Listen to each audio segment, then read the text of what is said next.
With 7 months to the U.S. presidential election, the presumptive nominees focus on issues they believe will help them win this November.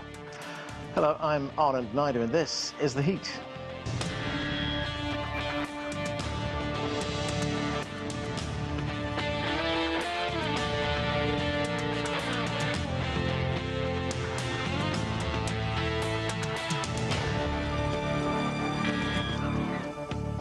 Voters in Wisconsin, Connecticut, New York and Rhode Island will head to the polls on Tuesday to participate in the presidential primaries.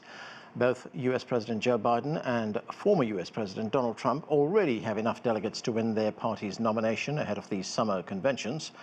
Donald Trump will travel to Michigan and Wisconsin on Tuesday to talk about the immigration crisis at the southern border, while President Biden will discuss lowering healthcare costs at a White House event on Wednesday. Trump has not held any campaign rallies in 2 weeks. His first criminal trial is now scheduled to begin on April 15th in New York. Well, for more on the race for the White House, let's bring in our panel. Here in Washington, D.C., Rina Shah is a political commentator and CEO of Rilax Strategies. With us from Maryland, Joel Rubin is a former U.S. Deputy Assistant Secretary of State for Legislative Affairs in the Obama administration. And from Florida, Eric Bolling is the host of Eric Bolling, The Balance on Newsmax television. Great to have all of you with us. Eric, it has been some time. Let me start with you. Let's start with Donald Trump's legal challenges.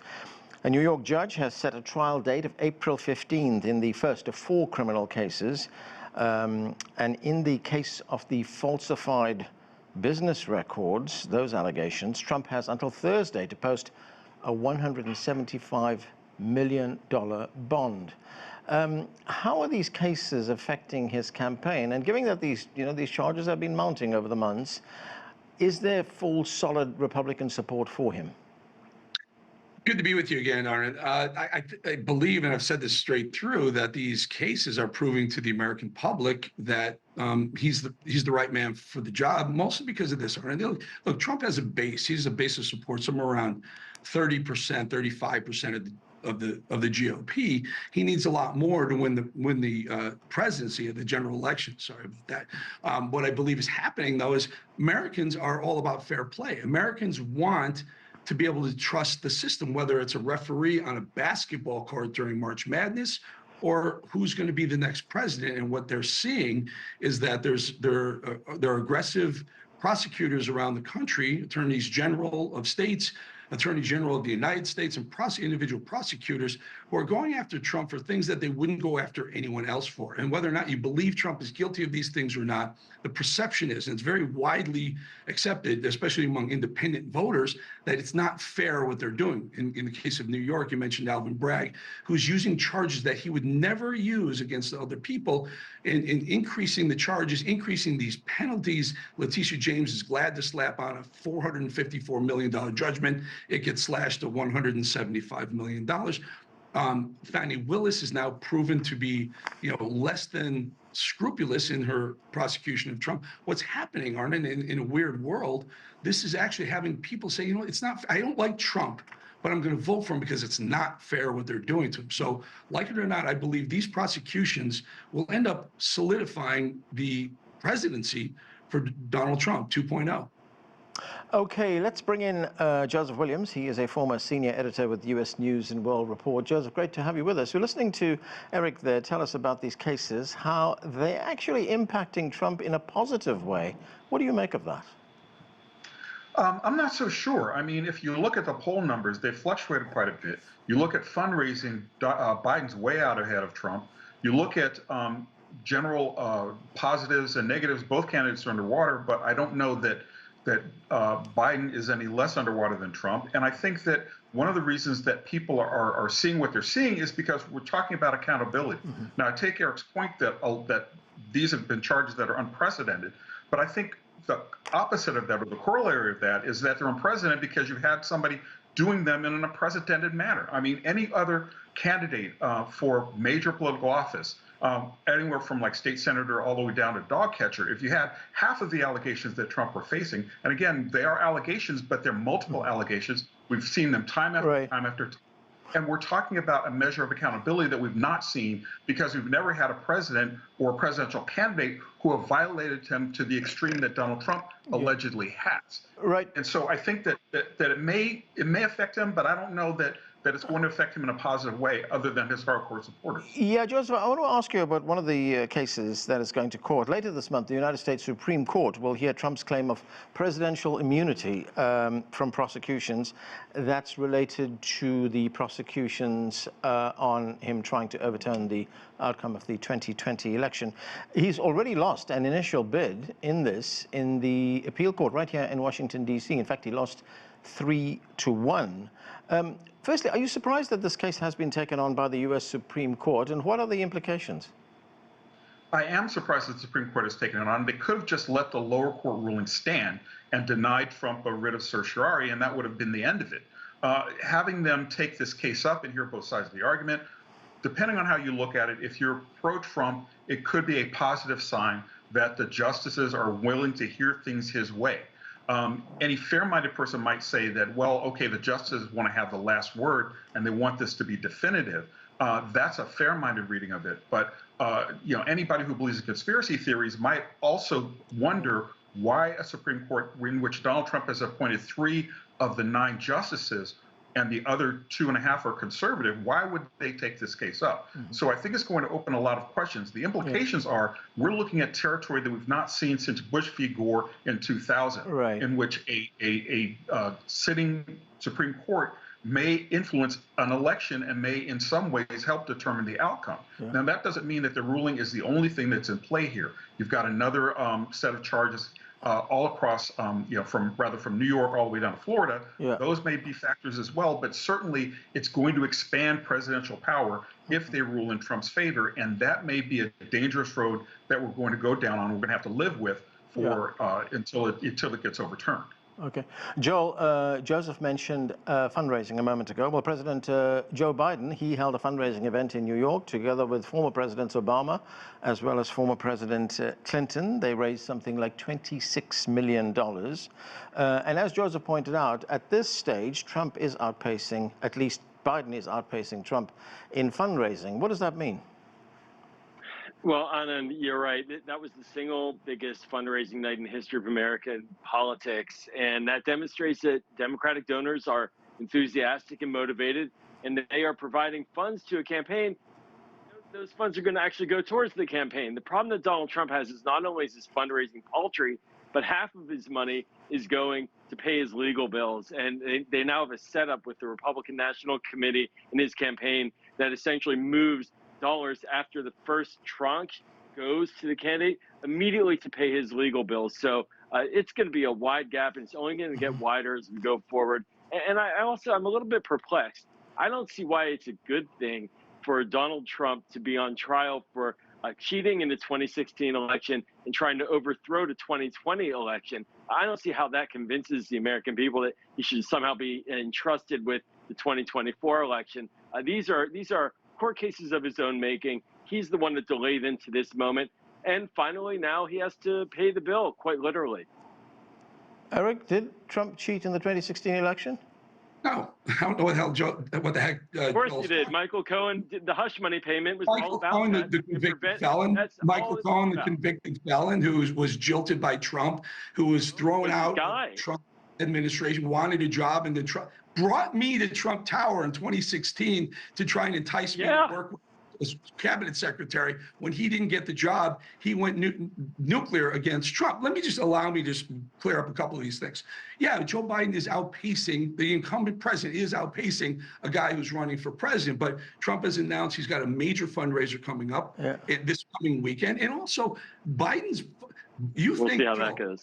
Wait, Biden did a fundraiser the very same day that an NYPD officer was being laid to rest where Trump showed up. The needle moved on that day and not in favor of Biden. And you listen, I should say, well, one more final thing.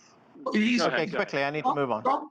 Trump is beating Biden with or without RFK Jr. So you explain how Trump will be beating this guy if it was so bad, all Where? was lost. Okay, Joel, a quick response. I need to get to Rina. Go ahead, Joel, very quickly. Yeah, no, look, I mean, obviously President Biden cares deeply about the working people of this country. And it's why he has policies that are trying to make sure that costs don't go out of control, that he's raising taxes on the extreme wealthy and not trying to shift the debt burden to those who are working for a living, unlike Donald Trump. I don't think Joe Biden has anything to be ashamed about for having a strong fundraising night. I think Donald Trump's quite envious of that. Yeah, okay. Rina, the Biden campaign has adopted something of a novel strategy. Well, I'm not sure whether it's very novel. I'm sure it's been tried before, but they've released an ad targeting Republicans who supported Nikki Haley. You'll remember that she was one of the ones in the running for the nomination, for the Republican nomination. And that ad says, and I'm quoting here, it says, if you voted for Nikki Haley, Donald Trump doesn't want your vote. Save America, join us. I mean, will this kind of ad appeal to those anti-Trump Republicans? You know, it's tough because I think on its face, that direct language does resonate.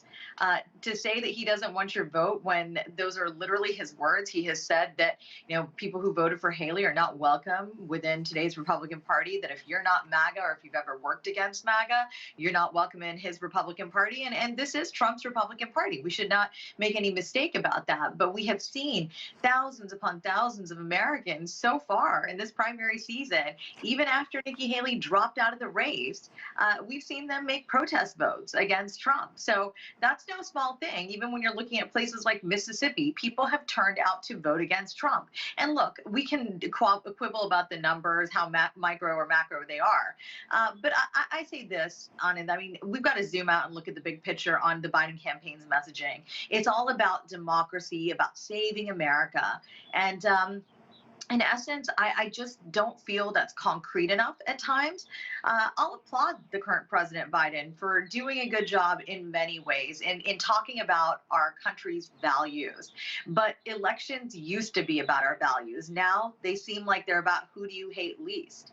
And I think in this one in particular, that old adage of economic power being political power will be true again. I think Biden raking in the millions of dollars that he is raking them in from who he's bringing them in from, particularly people who have donated to Nikki Haley in the past, whether they be small or major donors. I mean, that's going to matter. Trump in 2016, let's not forget, sold to the American public that he was wildly successful. Here he sits in the spring of 2024, where it looks like he's being sucked dry by the system, some people say, or that he's being held accountable. And these massive judgments against him matter because they're coming from courts and they're coming from institutions we should trust. Joseph, do you agree with something that Rina said there? She was saying that elections now are less about American values and more about whom you hate least. I mean, it's hard to argue with the polling numbers. Certainly both Biden and Trump are underwater in approval ratings. But I do think that something very important has been raised here, and that's the fact that we're talking about a president who both presidents have track records, and both presidents are running in essence as incumbents. And a lot of the donors will vote with their wallets. And so far, they're voting for Biden and not for Trump. So I think fundraising in this instance matters. Yeah. I also think that there are a slew of negative headlines. Joe Biden's been really trying to push back against his age as being a liability. Donald Trump is having the same kind of Herculean task and pushing back against these court cases. And I think one is kind of empirical. The other is more of a judgment call. But I think American voters tend to vote with their guts, and they aren't necessarily feeling what's happening right now. Okay, Joseph, here's another challenge for Joe Biden. Donald Trump's share of the black vote went from 8% in 2016 to 12% in 2020.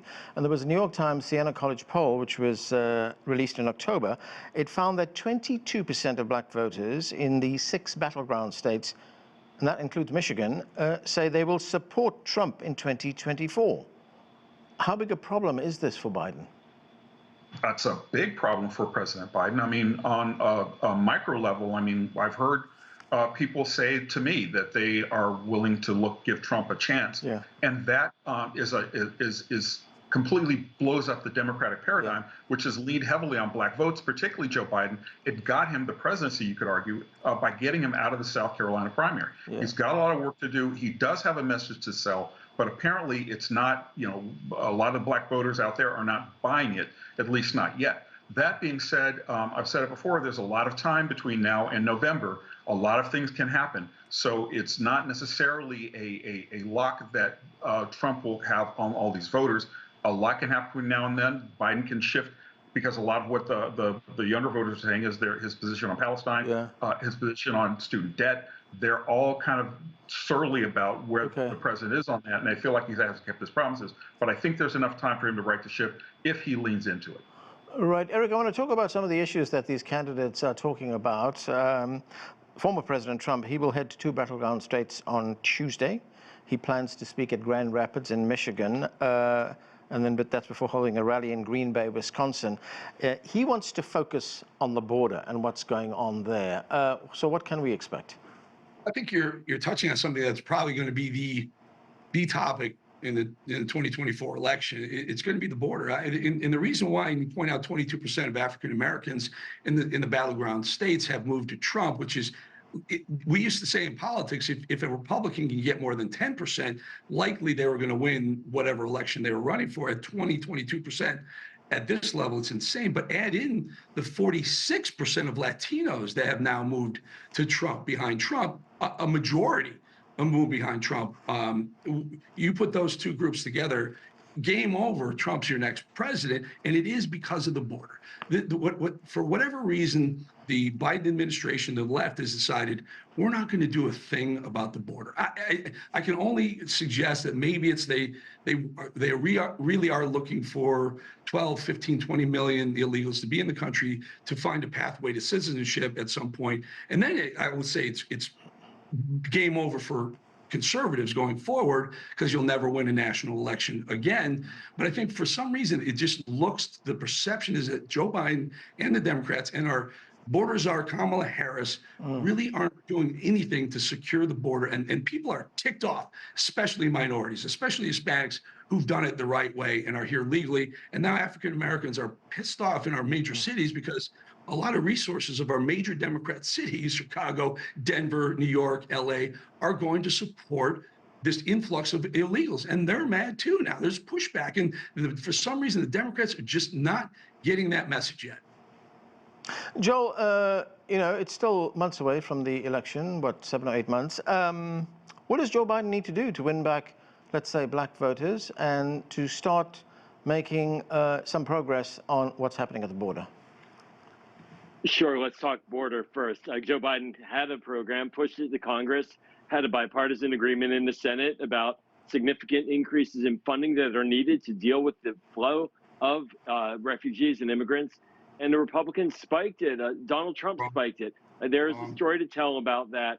Joe Biden had a plan. Republicans said no after saying yes. And if you look at the numbers also amongst black voters, you're right. This is an area that needs to be continually engaged and worked, and no vote should ever be taken for granted. I think Joe Biden has a case to make about record low unemployment in the African American community. He has a lot to point to as far as the track record of Donald Trump related to race relations in America and racist remarks and remarks about African countries that I'm not going to repeat here. There's a lot that's going to be reminding that will be used to remind voters and black voters about the choice in front of them, about who's fighting for them and who's fighting against them. And I think that's where Joe Biden's going to come out quite strong. And very quickly, Joel, Joe Biden is focusing this week on healthcare. He believes that's a winner, to focus on healthcare. He's talking specifically about the Affordable Care Act, which is more commonly known as Obamacare. There are 45 million Americans who depend on that, on those Obamacare right now for their health care. 14 years ago, Democrats were struggling to defend it. Now it's a big asset. So what's changed? Yeah, I find it curious that Republicans think it's a good idea to tell Americans that they're going to lose their health care and that women are going to lose the right to decide what to do with their own bodies, that they no longer are going to have the choice to make for how they want to live and be as a person. And so Joe Biden, he has a record on expanding health care right now, and he's been doing this not only as vice president, but as president, 20 more million insured. I think taking away that health care is a real bad strategy politically for Republicans. Okay. Rina, talking about the issues, on which this election will pivot, we talked about, the African-American vote, we talked about health care, and we also talked about border issues. What do you think is going to be the issue that's going to be really key? Well, we all know the name of the game for this election is turnout. I mean, who are you going to turn out, and what are you going to turn them out with?